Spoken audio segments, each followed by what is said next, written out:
witam wszystkich bardzo serdecznie, z tej strony Baju i chciałbym wam przedstawić moją ostatnią i zarazem najciekawszą konsolę z mojego dzieciństwa, a jest nią Supervision, która została wydana w roku 1992 przez chińską firmę Watara. Były to czasy, kiedy na rynku konsol przenośnych niezaprzeczalnie królował Game Boy. Z pozycji lidera nie potrafili go zdetronizować nawet tacy giganci elektronicznej rozrywki jak Sega przez Sega Game Gear oraz Atari przez Atari Lynx. Głównym powodem ich porażki była cena, którą słusznie zauważyła Watara. I niedługo na horyzoncie pojawił się kolejny konkurent Game Boya, właśnie oto Supervision. Twórcy twierdzili, że stworzą konsolę, która będzie taka jak Game Boy, a nawet ciut lepsza i do tego dostępna za połowę jej ceny.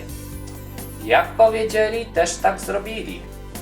Kiedy Game Boy kosztował około $100, to Supervision było warte niecałe $50. I gry na nią też były o wiele tańsze. Gry na Supervision wahały się między 8 a $15. Kiedy na Game Boya gry kosztowały około $30. Była więc to spora, tańsza alternatywa dla tych bardziej oszczędnych osób. To spowodowało, że Nintendo wydało tańszą edycję Game Boya, która zawierała tylko samą konsolę. Firma Watara, by utrzymać taki niski poziom ceny, postanowiła sprzedać prawa do dystrybucji tej konsoli różnym firmom. I tak, zależnie od tego, gdzie konsola była kupowana, można było na niej wyczytać nazwę firm takich jak Quickshot w Wielkiej Brytanii, Vinispil w Danii, czy jak w tym przypadku Sherion w Polsce.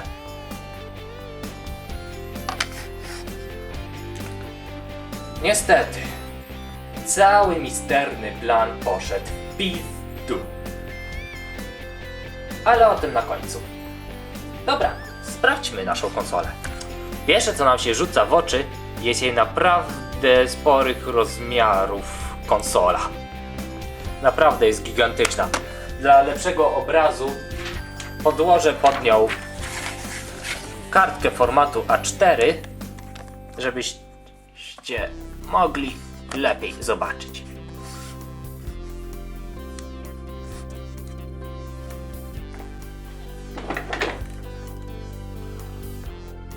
Jak widzicie, konsola zabiera ponad 1/3 jej powierzchni. Jest ona tak wielkich rozmiarów, że nie mieści się do zwykłej kieszeni.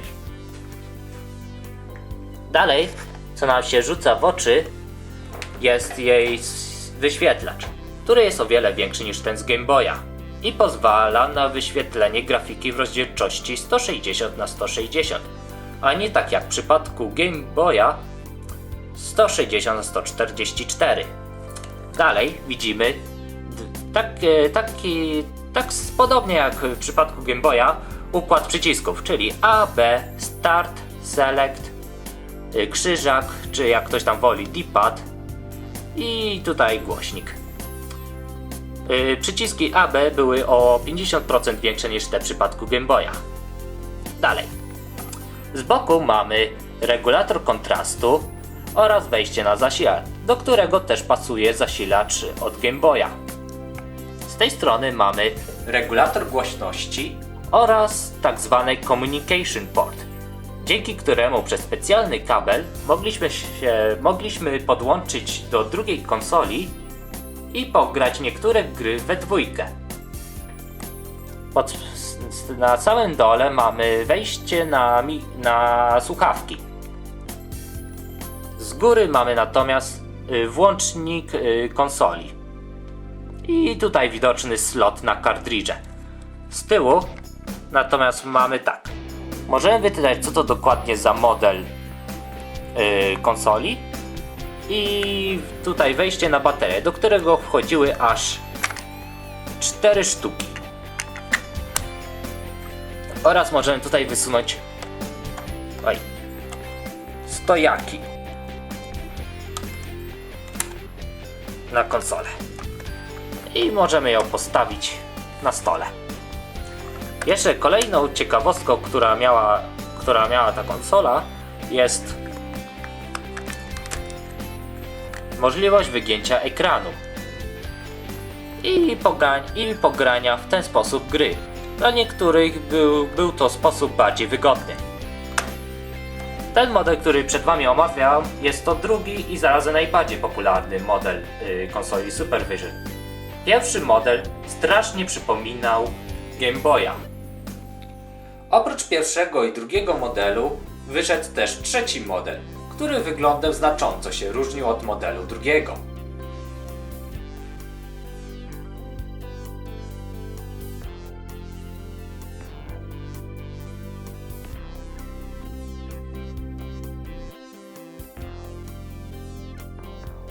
Dobra.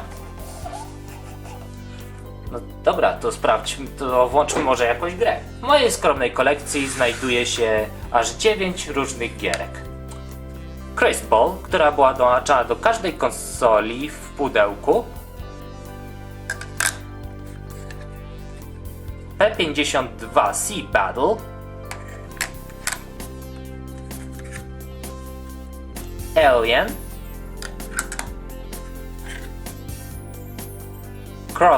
Dwa w jednym Cross High Blockbuster. 4 w jednym Brain Power, Hash Block, Jackie Luke i Challenger Tank. Dobra, włączmy tą grę, która była dołączana do każdej konsoli, czyli Crazy Ball.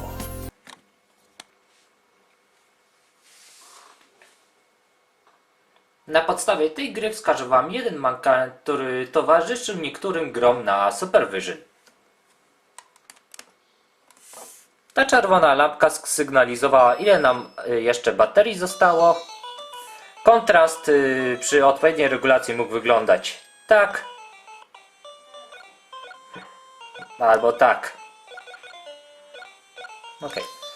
Głośność konsoli najgłośniejsza była taka.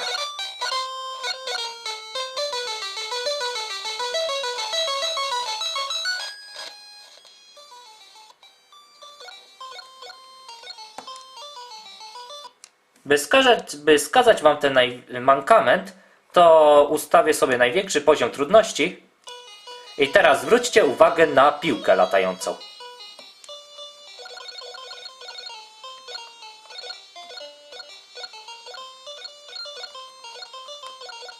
Jak możemy zauważyć, następuje naprawdę wysoki poziom rozmycia się podczas szybkiego ruchu. Był on o wiele większy niż ten w przypadku gier na Game Boya. Niektórzy żartobliwie określali to jako efekt ducha.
Dobra, to byłoby na tyle.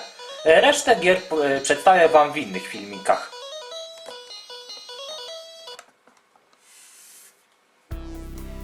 Jedną z ciekawych rzeczy, jakie można było dokupić do konsoli Supervision, był przedmiot o nazwie TV Link, który pozwala na podłączenie konsoli do telewizora i pogrania na wielkim ekranie i do tego w kolorze.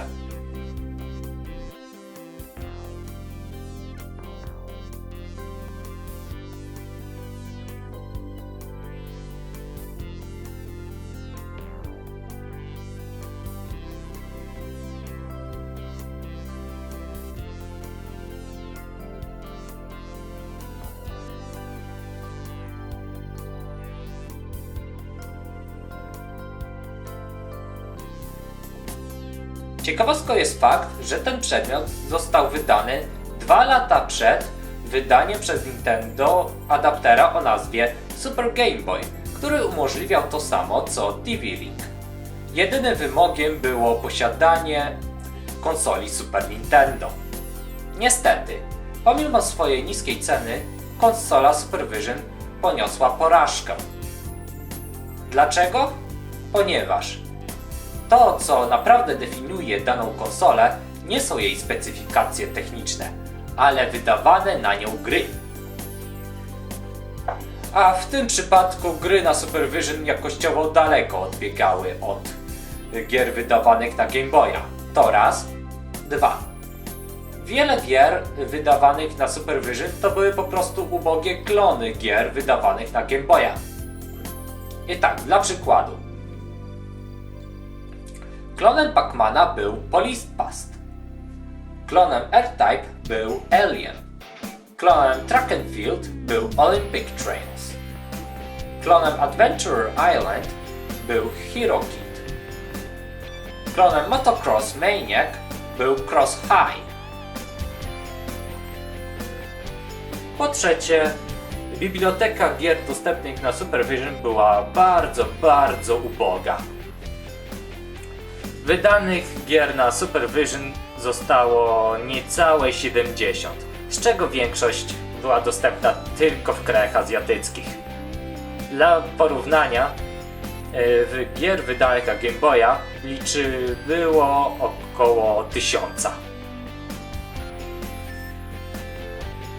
Po czwarte, jakby nie patrzeć, to było Nintendo, którą swoją mocną pozycję już ustanowił w latach 80.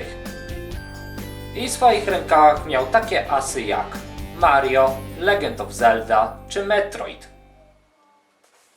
Gdyby na Supervision pojawiały się o wiele lepsze gry, to kto wie, może losy by się całkiem inaczej potoczyły. A cóż, jest jak jest. Mam nadzieję, że się Wam materiał podobał. Z tej strony mówił Baju. Żegnam się z Wami bardzo serdecznie i do następnego razu.